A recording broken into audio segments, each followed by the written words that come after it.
All right, buckle up, everybody, because today we are going deep, and I mean deep, into universal fluid. Oh, universal fluid. It's a concept so fundamental, it's supposed to be the basis of, like, everything in the universe. We're talking bridging the gap between the spiritual and the material world. Yeah, pretty heady stuff. For real. We've got some Spiritist texts we're going to be looking at. Oh, and even a Wikipedia article to try to, like, unpack all this. I'm already kind of fascinated. So Yeah. let's just jump right in. What do you say? Sounds good. So, Spiritism, where this idea of universal fluid comes from, they lay out the universe pretty simply, actually. Oh, yeah. There's two basic elements, spirit and matter. Okay, so far so good. Two ingredients to reality. Exactly. How does this, like, universal fluid thing fit into that? Well, just like the spirit has its most basic form, which is, they call it the intelligent universal principle. Okay. Matter has its own fundamental building block as well. And that's where this universal fluid comes in. So we're not talking about, like, the stuff in my car. Definitely not. No. Universal fluid is the most basic, like the most irreducible form of matter. Everything you can touch and see and smell, it all comes from this one substance. So it's like the ultimate Lego brick, kind of. Yeah, you could think of it that way. How does one substance create so much variety, though? That's the really cool part. It's all about modification. Think of water, like H2O. It can be liquid, it can be ice, or it can be vapor. Yeah. It all depends on its state. Universal fluid is kind of the same way it can modify itself to become countless different things. Okay, so then how does energy fit into this? We're talking about matter, but what about, like, light and heat and stuff? Well, that's a great question. And Spiritism actually says all energy phenomena, heat, light, magnetism, even electricity, are also universal fluid, just in different modifications. Wait, are you saying, like, literally everything we experience in the physical world comes from this one thing? Yep, that's exactly what they're saying. But here's where it gets even more mind-blowing. Yeah.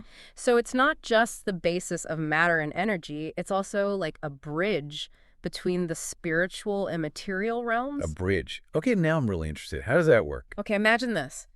The material world, with all its physical laws, its solid objects, it's all very dense. It's like a thick fog that spirits can't just, like, pass through easily. So no walking through walls. Not that easy, no.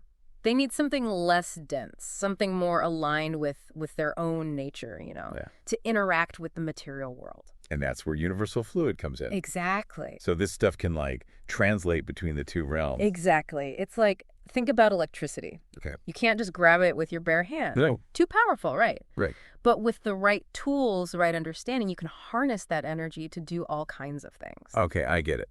So are you saying that spirits are using universal fluid kind of like a tool to interact with our world? Exactly. It's not a free-for-all, though.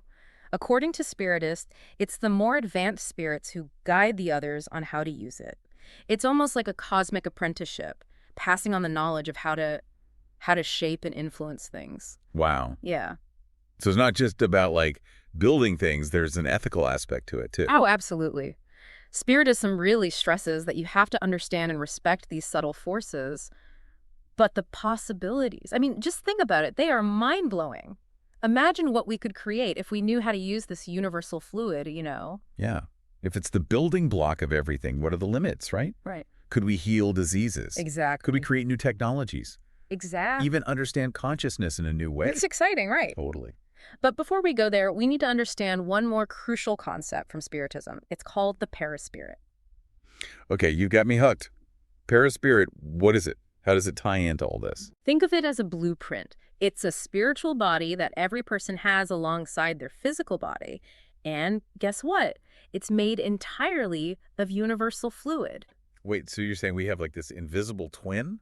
And it's made of the same stuff that makes up planets and stars? Yeah, that's the idea. Remember we were talking about universal fluid being able to, like, modify itself into tons of forms? Well, the paraspirit, that's one of those modifications. That's crazy. So it exists alongside our bodies our whole lives, this paraspirit. What happens to it after we die? Here's where it gets really interesting. Spiritists, they think when we die, our paraspirit, which is made of this finer matter, this universal fluid, it continues to exist. It basically becomes our vehicle in the spiritual realm. So it's not like our spirit is just floating around, like, naked in the cosmos. Not exactly. It provides a structure, like a form, for the spirit to inhabit after death. And because it's made of universal fluid, it can still interact with the material world, even though we no longer have our physical bodies. Hmm, interesting. Yeah.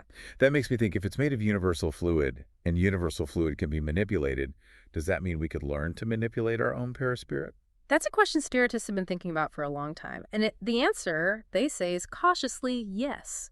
They believe that as we develop spiritually and gain understanding, we can learn to kind of influence and refine our perispirit. Hold on, are we talking like psychic powers here? It's not so much like superpowers, like in the comics. It's more about understanding the subtle energies that we're made of and learning to work with them consciously. Okay, yeah. Yeah. What kind of things, though, could we achieve if we learned how to do this?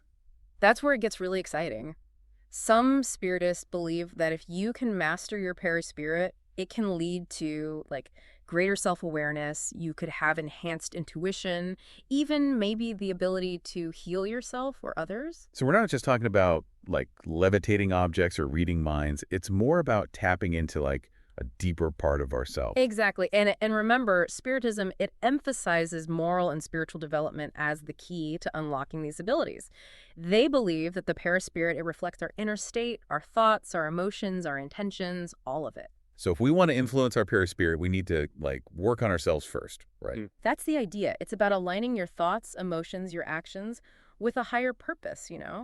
Spiritism suggests that the purer your intentions are, the more refined your perispirit becomes, and the greater your ability to interact with these subtle energies of the universe is. Hmm.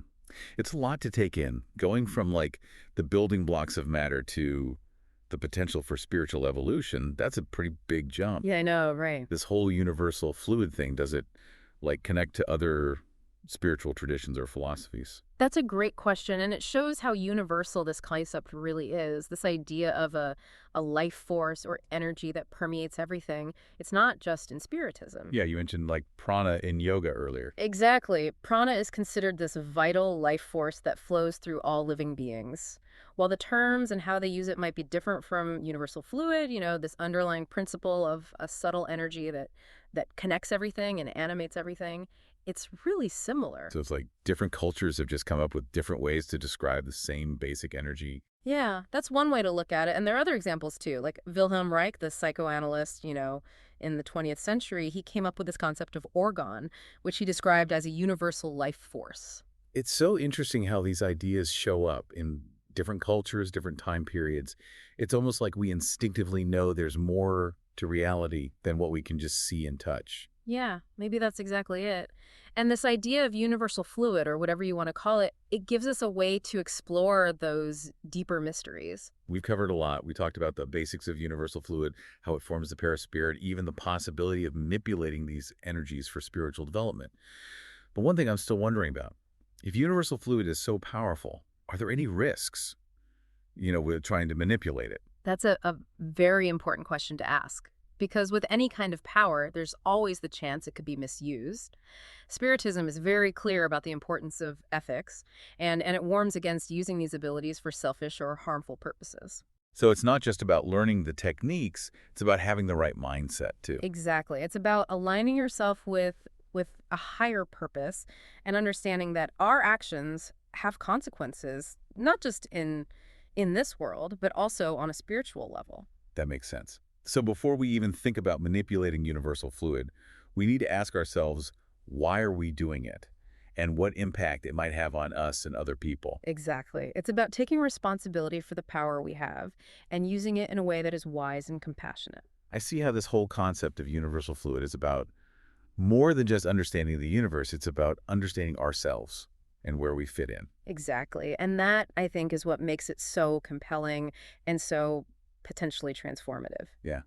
I'm going to need some time to process all of this, that's for sure. Hmm.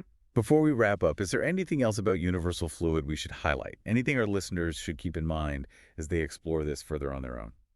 I think one thing that's important to remember, we focus mostly on the spiritist view today, but this idea of a fundamental life force, it pops up in many different traditions and philosophies. So don't be afraid to explore other perspectives and see how they connect to this idea. That's a good point. This is just one perspective on universal fluid. There are probably many others out there. Exactly. Who knows what kind of cool insights and possibilities we might discover when we expand our horizons and consider different viewpoints. Well, you've definitely given us all a lot to think about today. I'm definitely going to be exploring this more. As you do, just remember, keep an open mind, ask questions, and trust your own intuition. The journey of discovery, it's just beginning. So we've talked about universal fluid as like this building block of everything and Yeah. how it forms the perispirit, our spiritual body.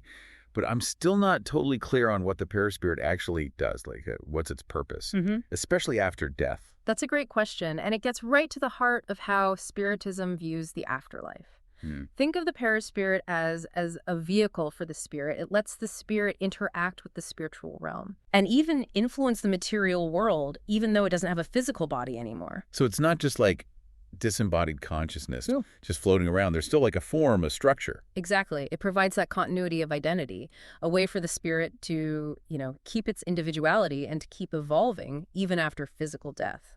Makes me think about like ghosts.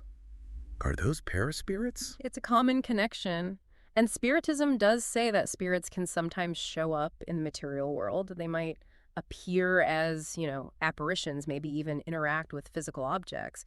And the paraspirit, it plays a big part in that. But how can something made of universal fluid, which is supposed to be so subtle, how can it affect the physical world? Well, remember, universal fluid is incredibly versatile. It can change into, countless forms, Right. from super ethereal to surprisingly dense.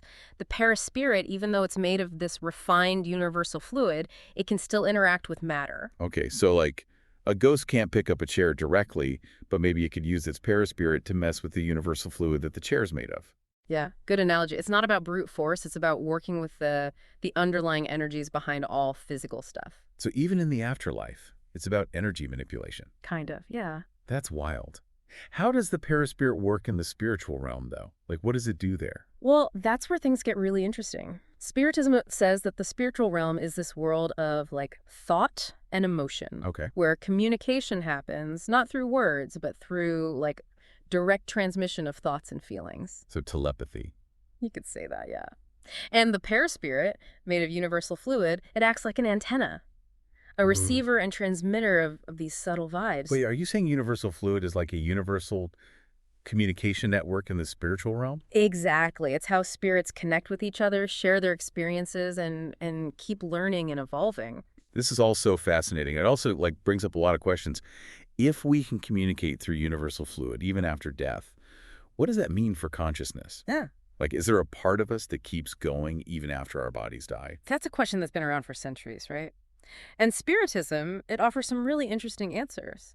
It suggests that our consciousness, our individual spirit, it's not limited to just, our physical life. The perispirit, because it's connected to universal fluid, allows for a continuity of identity and the potential for, ongoing growth and evolution in the spiritual realm. So even though our bodies die, a part of us keeps going. Mm-hmm. That's kind of comforting and mind-blowing at the same time. It is, and it speaks to how everything is interconnected. Universal fluid, as the building block of both the material and the spiritual, it bridges these two parts of reality. It's like this concept of universal fluid. It opens up this whole new way of thinking about life and death and everything in between. I feel like we've only just scratched the surface here. And that's what's so great about exploring these concepts, It pushes us to think bigger, to question what we think we know, to approach these mysteries of the universe with curiosity. Well, you've definitely given everyone a lot to think about. We've gone from the building blocks of matter to the nature of the soul. We have explored so many possibilities with universal fluid. Any final thoughts before we wrap things up? If this has sparked your curiosity, I'd encourage you to check out the sources we talked about today, especially the Spiritist texts. There's so much depth there, more than we could ever cover. And just remember, keep an open mind, ask questions, and trust your own intuition. The journey's just beginning. Well said. Today, we've learned that universal fluid is more than just a substance. It's a concept that makes us rethink how we understand the universe, our place in it, and the nature of reality itself. It reminds us that we are all connected, part of this amazing web of energy and consciousness. So as you go about your day, take a moment to think about those subtle energies around you.